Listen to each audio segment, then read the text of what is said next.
बहुत ही आराम से तथ्य बताते हुए वो बोले, सदगुरु लगभग 70% से ज्यादा पोर्नोग्राफी है।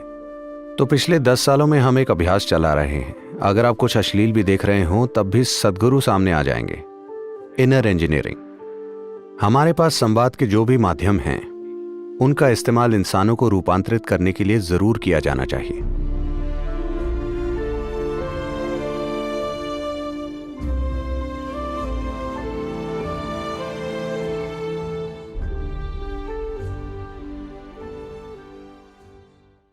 देखिए, सिनेमा का मतलब है आप बड़े पर्दे के बारे में सोच रहे हैं। ऐसा नहीं है कि वो एक संभावना नहीं है, पर प्रश्न ये है कि उसे जाकर देखेगा कौन। उसे व्यावसायिक रूप से सफल भी होना चाहिए। व्यावसायिक सफलता मतलब लोगों ने उसे देखा, ठीक है। एक बार ऐसा हुआ, ये 9-10 साल पुरानी बात है। मैं अमेरिका में था और एक व्यक्ति से बात कर रहा था जो एक विशेषज्ञ हैं इंटरनेट वगैरह के। मैं खुद कभी इंटरनेट पर जाकर कुछ सर्च नहीं करता, मेरे पास उन चीज़ों के लिए समय नहीं होता।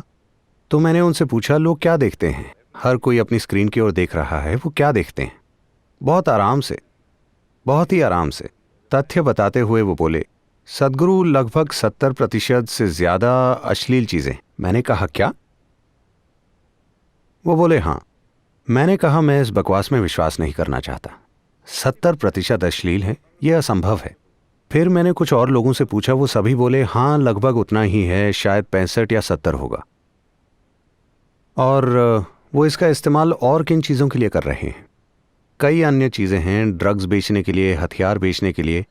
पर जिस चीज़ ने मेरे अंदर सबसे ज़्यादा घृणा पैदा की वो ये थी कि इंटरनेट पर हर साल 15 साल से कम उम्र के 16 लाख बच्चे बेचे जाते हैं। जब हम अपने बच्चों को बेचने लगे तो मनुष्यों के रूप में हम सबसे निचले स्तर पर गिर चुके हैं। इससे ज़्यादा नीचे नहीं गिरा जा सकता।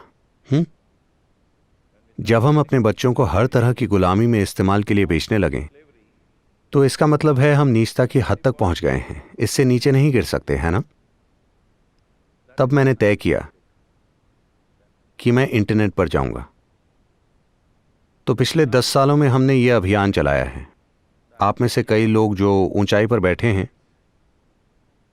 आपने ये झेला होगा कि अगर आप कुछ अश्लील भी देख रहे हों तब भी सदगुरु सामने आ जाएंगे। Inner engineering. मैं ये थोड़े आनंद से कह रहा हूं क्योंकि जब इतनी जबरदस्त तकनीक हमारे लिए उपलब्ध है तो क्या हमें ये करना चाहिए? देखिए, इस धरती पर कई महान प्राणी आए हैं, लेकिन जब वो आए और उन्होंने कुछ कहा तो मुश्किल से 10 लोगों ने सुना। उन 10 लोगों ने उसे हर तरह के रूप दे दिए। आज पहली बार आप यहां बैठ सकते हैं और पूरी दुनिया से बात कर सकते हैं। जब हमारे हाथ में ऐसा साधन है, अगर हम मानवता को अभी रूपांतरित नहीं करते तो इसका मतलब है हमारा ऐसा कोई इरादा ही नहीं है ना? तो आपका सवाल बिल्कुल जायज है,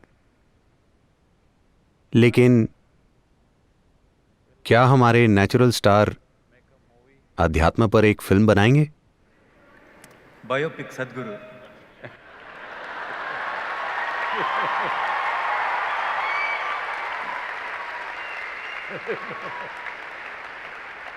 లాస్ట్ సినిమాలో ఉన్న ఆఖరి షాట్లో ఆయన గెస్ట్ అపియరెన్స్ అలా పాస్ అవుతారు ఫ్రేమ్, ఓకేనా?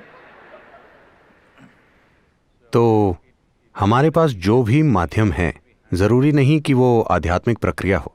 हमारे पास संवाद के जो भी माध्यम हैं उनका इस्तेमाल इंसानों को रूपांतरित करने के लिए जरूर किया जाना चाहिए, क्योंकि इस धरती पर बस यही एक समस्या है, इंसान, और कोई समस्या नहीं है। हेलो, हाँ या ना? यही एकमात्र समस्या है। तो जब आज संवाद का इतना शक्तिशाली माध्यम मौजूद है, ऐसी तकनीक उपलब्ध है जिससे हर इंसान तक पहुंचा जा सकता है, चाहे वो दुनिया के किसी भी हिस्से में हो, जब ये संभावना मौजूद है तो मानवता को रूपांतरित करने का यही समय है।